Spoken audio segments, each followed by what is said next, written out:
Hey everyone, welcome to Locked On Lakers for Friday. Brian Kamenetsky, Andy Kamenetsky. Darvin Watch continues next.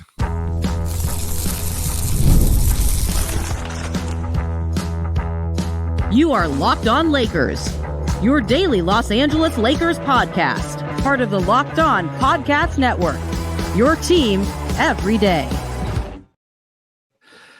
Thanks to everybody for making Locked On Lakers your first listen of every day, Monday through Friday, no matter how or where you get your podcasts. This one's always free and never behind a paywall. Locked On Lakers on YouTube is where you can hang out with over 24,000 subscribers to the channel, all of whom are wondering when the action is going to happen. Andy, there's a classic Simpsons moment where Homer goes and he buys a gun and he is told he wants to buy a gun. He wants very important. He wants to buy a gun, and he's told by the man at the counter that there's a 5-day waiting period, and he says, "Oh, waiting period, but I'm mad now." That is essentially, I think, where a lot of Lakers fans are. Yes, they know the reporting from Jovan Buha, for example, at The Athletic on Thursday, that the Lakers are still, leaning towards firing Darvin and expecting an announcement perhaps by the end of the week. It is Thursday afternoon as we record this show. So we'll see how it goes. But people are kind of wondering, Andy, why is it taking so long? Well, I think it gets to the question of whether or not there is a method to the madness in terms of, I guess, specifically how the Lakers are handling the situation with Darvin. And then I guess broadly, is there a method to the madness in terms of how they do anything?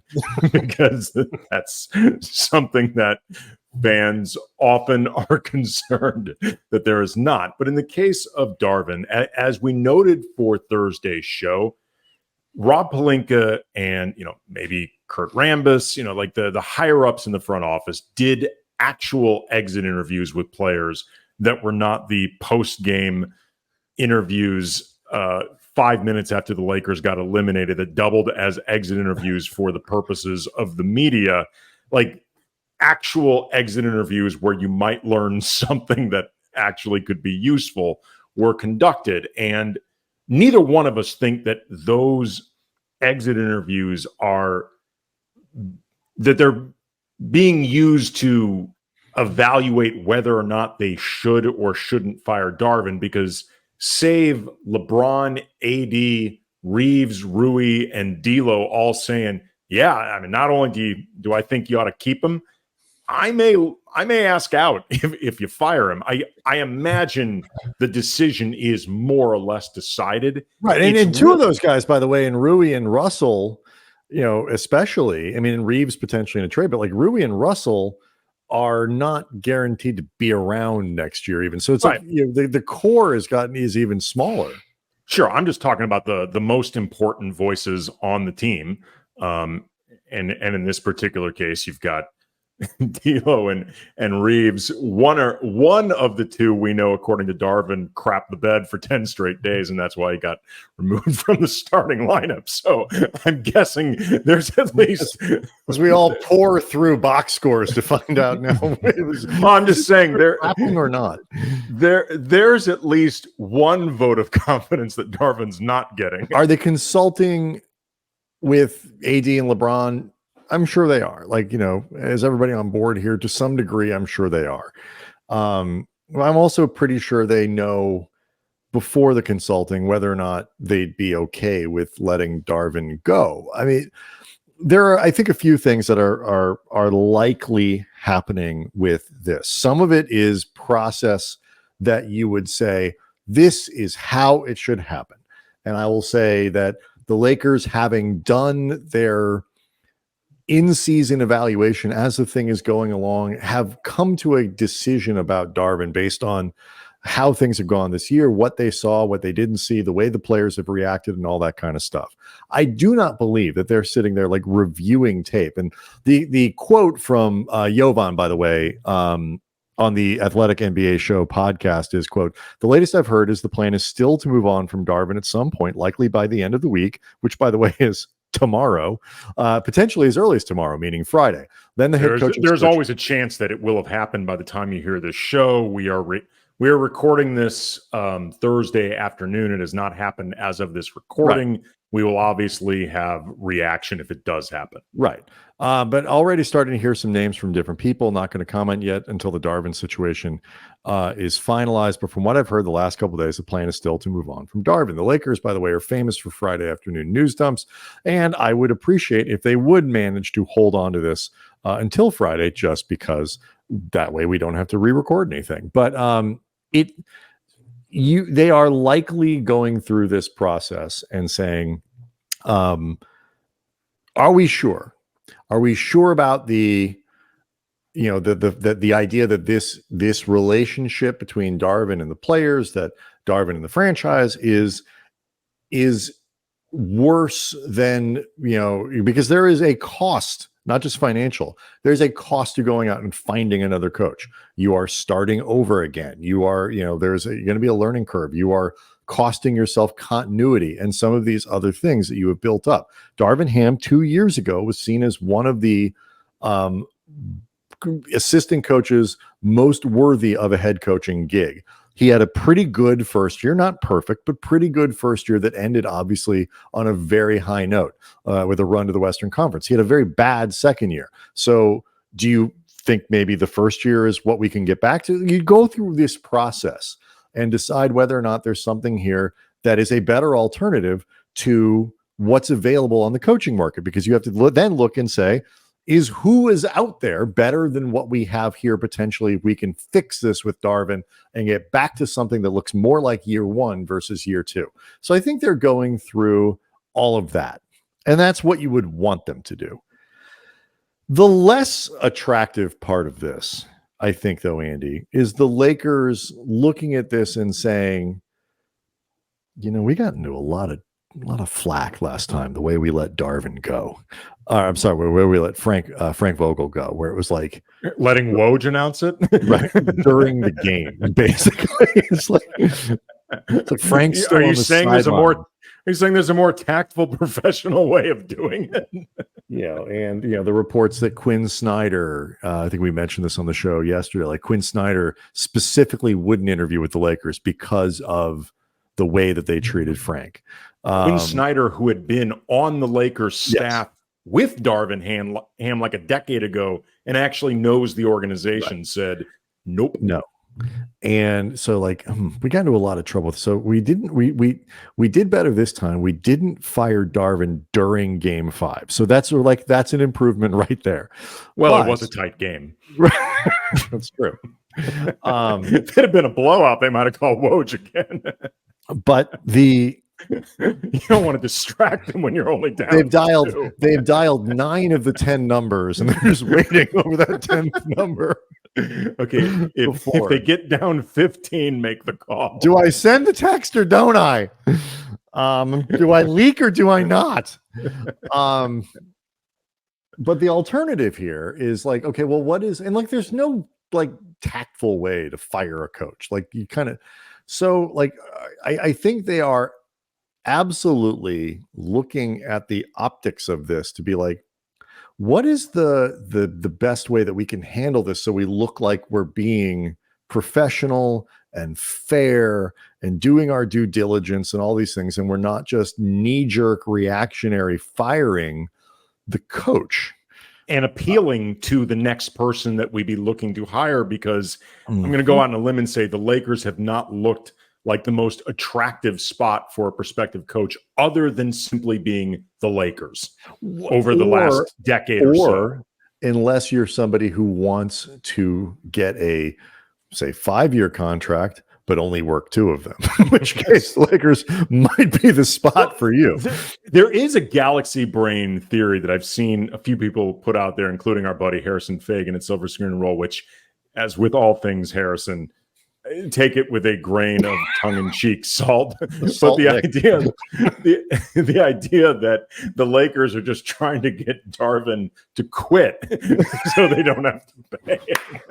That's a great take. Which, when we come back, though, after the break, though, I want to kick around this idea of the timing of it, because there's a problem with how they're doing it. If the idea is to seem like they're being professional and tactful and all these other things, there's a gap here in the execution. I want to get into it next. Locked On Lakers is brought to you by Monopoly Go. In the right circumstances, I can be a pretty competitive person. I get super competitive when I play poker. I can get weirdly competitive playing just dumb games like pickleball with friends of mine. I'll check out how the ratings and the ratings, by the way, of this podcast stack up against the rest of the field. And my competitive side loves Monopoly Go. I'm sure you've heard of it because it's been downloaded over 150 million times. It's a great twist on Monopoly where you play not one, but hundreds of Monopoly boards in crazy locations, building up amazing cities that bring you big money. And you get to do this against your friends, mess with them, take their money, charge them to rent on your properties, be the biggest tycoon out there. Get in the game, join your friends, download Monopoly Go, now free on the App Store or Google Play. Reminder, today's episode is brought to you by Monopoly Go. This fast-paced game lets you team up with friends for tournaments or unlock awesome prizes like unique stickers for trading, cool playing pieces, and hilarious emojis for taunting your friends. So download Monopoly Go now for free on the Google Play or the App Store. And game back on, Andy. So kudos to the Lakers again for not firing Darvin during the game, or like just as like if you're like at the, you're watching like on like streaming or whatever, and like there's like that delay where you're like 45 seconds behind the broadcast, which is sometimes like 30 seconds behind the radio. If you were watching on one of those or press pause on your DVR or whatever, like Frank was fired before you got to the end of the game. So good. They didn't do that this time because that was really unprofessional. And like there's a better way. You want to look like you're doing your due diligence. All that stuff's really good. Do you see, I bet you do. Like, do you see the problem though with the execution of we're taking our time and being respectful and all that stuff with what we're seeing with Darvin? Can you do that and still leak to everybody he'll be fired by the end of the week? Like, if you're going to be patient and take your time and look like you're being fair and professional and all that stuff, you're not really accomplishing much in that regard by continuing to have people inside the organization tell everyone that Frank is going to be, or that Darvin is going to be fired by the end of the week. That's not constructive. I guess. I mean, I got to be honest. Then why not just fire him? What are you doing? If to the extent that unless I'm not giving them enough credit, and all of it is related to the dotting I's and crossing T's, and none of it is related to the optics. And I don't really believe that none of this is related to optics. I'm sure some of it is related to optics. I just don't think it matters. Like, if there's a process involved, there's a process involved. What you can't do is the absolute worst version of it, which again is having it leaked that your coach is going to be fired while he's still on the clock. Yeah. Like, that's the absolute. No, that's worse. I will give you that. But I'm just saying, look, it's been getting leaked for 3 or 4 months that Darvin is anywhere from on the hot seat to about to get fired. I don't think it necessarily matters if these leaks are coming out while they are still doing, if I shouldn't even say while, if they are doing something constructive with this period other than trying to time it to a Friday news dump. Like, I don't think it has to be exclusively one or the other. I don't think the idea of, for example, letting these leaks get out is necessarily humiliating to Darvin, because that's part of the job. Like 75 to 80% of coaches are reportedly on the hot seat, or there's insecurity about their job, or blah, blah, blah. It's basically just like Spo, I guess now Mark Dagno. Like, there's like 5 guys who don't have to worry about this stuff. So sure. I'm just being honest. I don't actually think it looks that bad, because there's, as you said earlier, there's no great way to do this. Again, I would here's the best way. The best way is if you know, I mean, I'm not saying you got to do it. You can let him get off the airplane, flying back from Denver. You don't have to do it. When was game 5? Monday? Like, you don't have to do it Monday night. You can do it Tuesday or Wednesday. But like, if you know you're going to fire somebody, fire them. There's like, why I don't like by the end of the week again. I mean, if you're asking me if they're kind of chicken bleep, the answer is yes. Yes, that's my point. But they can be chicken bleep while still doing something constructive as they are chicken bleep. That's my point. Is I don't care if they're chicken bleep. I care that they don't humiliate Darvin. That's what I really care about. I think this is a step better than what they did to Frank. But assuming they do fire Darvin, unless, again, maybe there is a reason and it will be reported out, but maybe there is a reason that they decided that they needed 3 extra days or do it Friday. Those or exit Saturday interviews, or if you wanted to talk with people, at all, those didn't happen till Wednesday. Again, maybe there's a reason. So I just, it just gets to their internal processes, how they. If you're asking me if I think they're well run, the answer is no. I'm just saying I don't think this is necessarily most damning example of it. Okay, that's fair. The other thing that I think you've been seeing some of is some defense of Darvin, and I do think the Lakers I think didn't lose to Denver solely because of Darvin Ham. The Lakers didn't struggle at different points in the regular season solely because of Ham. Coaching situations like this are deals where always multiple things are true at once. It was, the Lakers had some adversity. Yes. Darvin didn't do a good job. Yes. There's some overlap in A and B, but you can still evaluate whether or not Darvin did a good job and, with the hand he was dealt, both in the regular season and in the playoffs, and make your coaching choice on that. And something like, I don't think Darvin is being treated unfairly, or that anybody is saying he is maybe some fans, but I don't think there are plenty of fans saying he is the reason. I don't think we hear from them every day on Twitter at Cam Brothers or in the YouTube comment section of the channel. There are plenty saying it's. Thank you all for listening. We Yes. appreciate it. Yeah. But I don't think the organization is saying they lost because of Darvin. I would be very interested, and we may talk about this before the end of the show, how much responsibility Rob Pelinka takes when he eventually speaks to the media, which will, who knows? But I mean, I don't think Darvin is being blamed for everything that went wrong with the Lakers. I think he's being rightly held responsible for the things he's responsible for. Well, I mean, I've heard, for example, on the Hoop Collective podcast, ESPN's hosted by Brian Windhorst, an assortment of other guests, Tim McMahon and Tim Bontemps, both taking pretty big umbrage at the idea that Darvin should be fired at all, or that this was really a Darvin thing. Or on TNT's Wednesday night broadcast, Charles Barkley went off on the media and fans of the Lakers and Sun fan bases. Quote, a lot of these people on television, they're cowards. They want the players to like them. They don't want to do their job, which is to tell the truth. I just want to say this about coaching. Anybody who thinks the Lakers suck because of Darvin Ham, or the reasons the Suns suck is because of Frank Vogel, you don't know what you're talking about. Frank Vogel is a hell of a coach. Darvin Ham is a hell of a coach trying to get his career started. But for all you punks, idiots, and jackasses on other networks who want to be media and want all the players who like to like y'all, do your damn job. The Lakers suck and the Suns suck because of the players. It has nothing to do with the coaches. He then went on to say that you need to put some blame on those who put together these, quote, trash teams.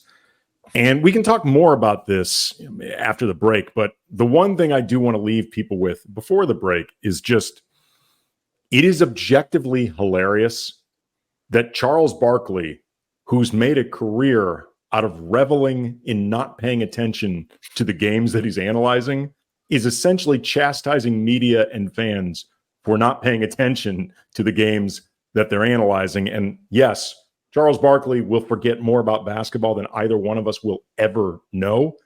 but that's still funny. And while Charles does know more about basketball than I will ever know, I'm very confident, I would bet money on it, that you and I actually know these Lakers, better than Barkley does. Watch more games, if nothing else, by a long shot. I mean, we've watched more of the games on TNT than Barkley's watched. I think that's true. But like, he is a quote I just talked about. Multiple things can be true at once. Multiple things are true at once in that quote. But some of them are false. So we'll get to it next. Locked On Lakers is brought to you by eBay Motors. Passion, drive, and patience. It's what brings home the winning trophy. It's also what keeps your ride or die alive. eBay Motors has everything you need to maintain your vehicle and level it up to peak performances, from superchargers, roof racks, exhaust kits, LED headlights, and more. Whether you're into speed, power, or style, eBay Motors has you covered. With over 122 million parts for your number one ride or die, you'll always find exactly what you're looking for. And with eBay Guaranteed Fit, your part is guaranteed to fit your ride every time, or your money back, because with eBay Motors, you're burning rubber, not cash. With all the parts you need at the prices you want, it's easy to turn your car into the MVP and bring home that win. Keep your ride or die alive at ebaymotors.com. Eligible items only, exclusions apply. eBay Guaranteed Fit only available to U.S. customers. So a couple of things, like, this is what stuck out to me in that quote. First of all, the Lakers didn't suck. I mean, I know they suck based on like comparing to the title teams and whatever. Yeah, and all he that. didn't watch. Right. And that's, but that's just, that's Barkley talk. Like, that's Sure. really, they suck. If you don't win, you're like, the Blazers sucked like that. The Pistons. The Pistons sucked. The Suns didn't suck. These teams are disappointing.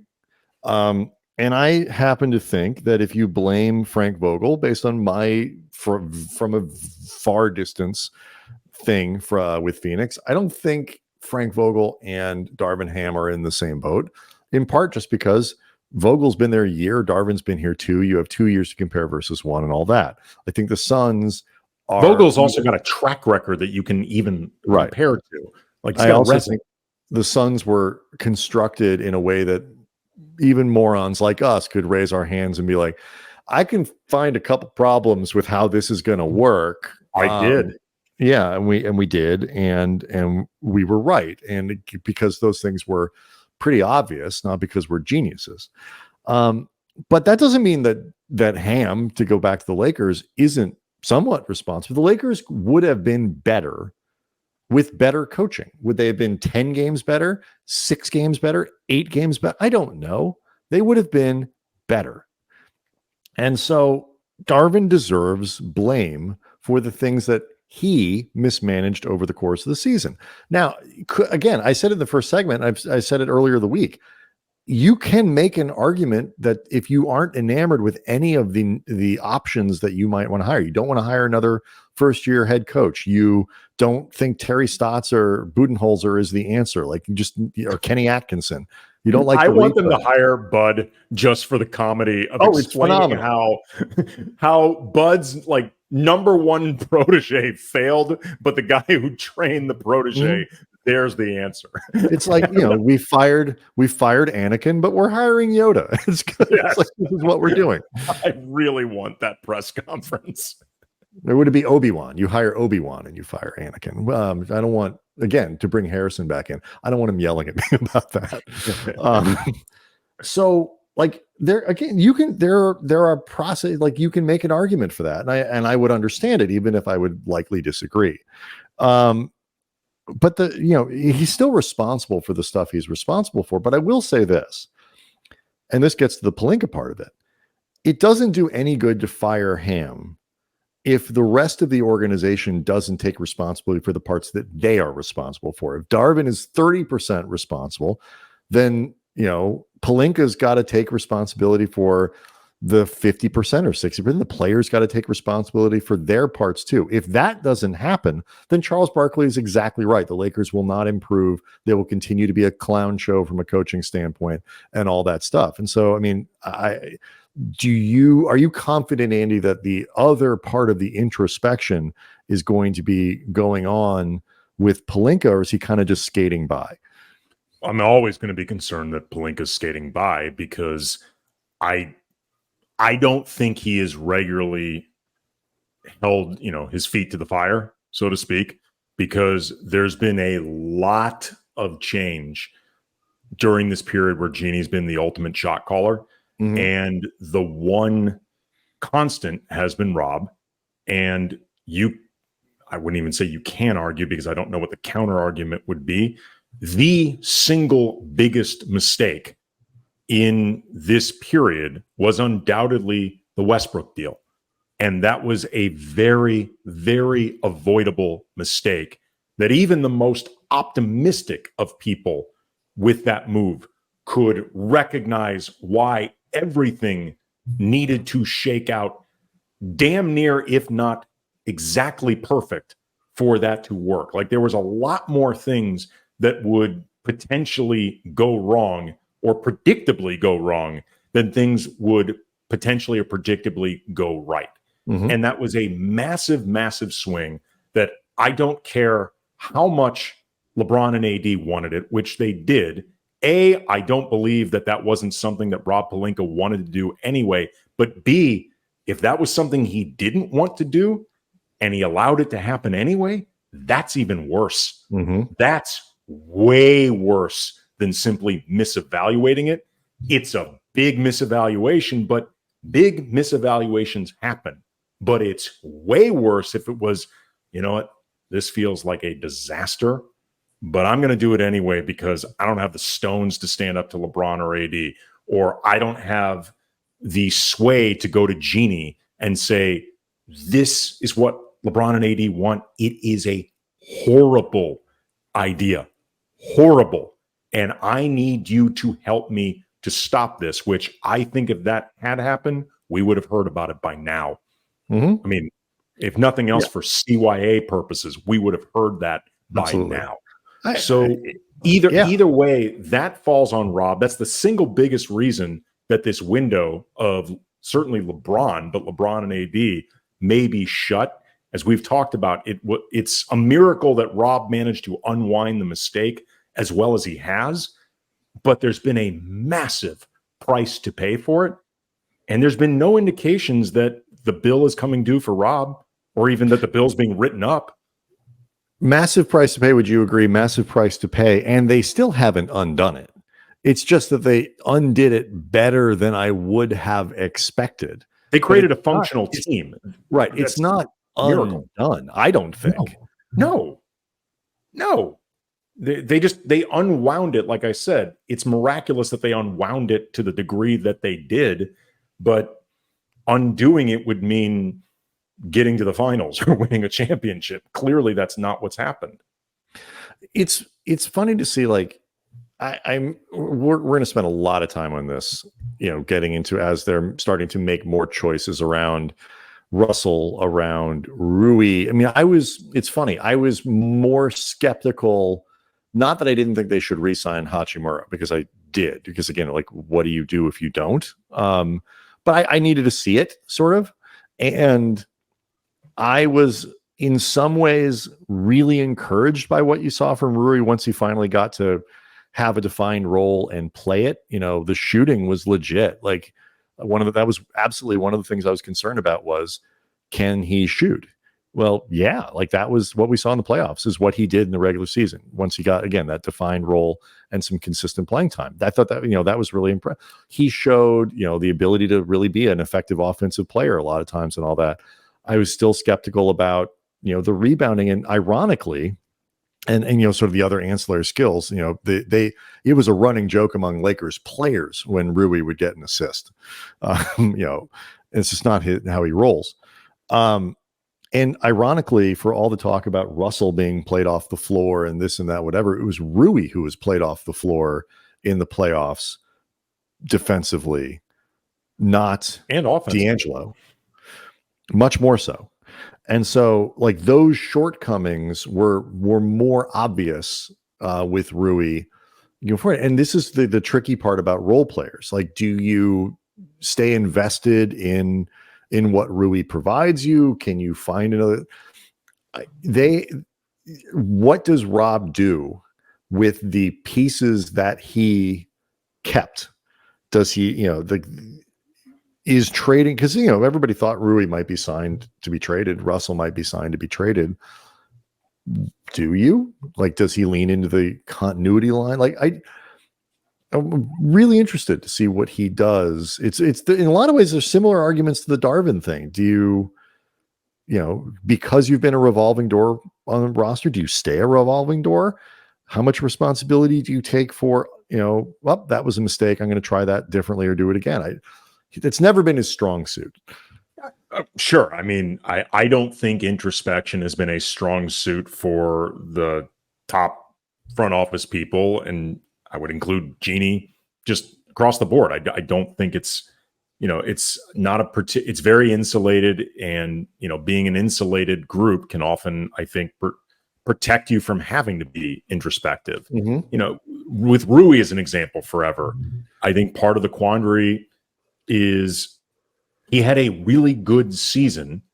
Denver is a brutal matchup for him because a lot of what he doesn't do well defensively gets exposed with who he has to guard, namely Michael Porter Jr., who I think more than Murray and Jokic actually is who did in the Lakers in this series. Right. Because I think LeBron and AD more or less played Jokic and Murray in terms of overall. He was bad. He was bad offensively too. It wasn't just. That's what I was saying. In part because Denver is one of the few teams that has the size and athleticism to neutralize the advantage that Rui often has being alongside LeBron and AD, and most teams can't cover all three of them. The flip side is, let's just say that Michael Porter Jr. was injured for this series, which over the course of Michael Porter Jr.'s career is not a massive assumption to make. All of a sudden, Rui might have a completely different series. He certainly played well against 95% of the league. So, well, I'm not sure I'd categorize his season as really good, but I mean, it had a lot. Once he moved into the starting lineup, he was damn good. Yeah, he was really good. Yeah, but I'm not discounting the stuff that came before. I'm not trying to put it this way. Once he was used the way I thought he should be used, he was pretty damn good. Jordan got a lot better. But you see the limitations in your role players, and the Lakers have to figure out a way to put something together, even with Reeves, who got better as the season went along. And I think did, yeoman's work, got better as the series went along, having to do a lot of difficult two-way work. But you still see some of his limitations. Like the difference between the Lakers and the Nuggets in part is 3 through 5 on the Nuggets is better than 3 through 5 on the Lakers. Yeah. And, but it's better talent wise, Mike Porter Jr. and Aaron Gordon, but also in fit and complementary nature with each other.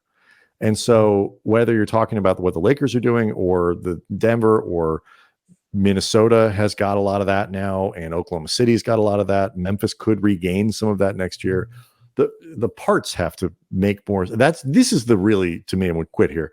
The real issue with the Westbrook deal is it made these kinds of calculations really hard to do because you had to almost grab whatever you could, and how the pieces fit together had to be secondary because you just didn't have a lot of choices. It's like, we can trade Russ. You just got to do it.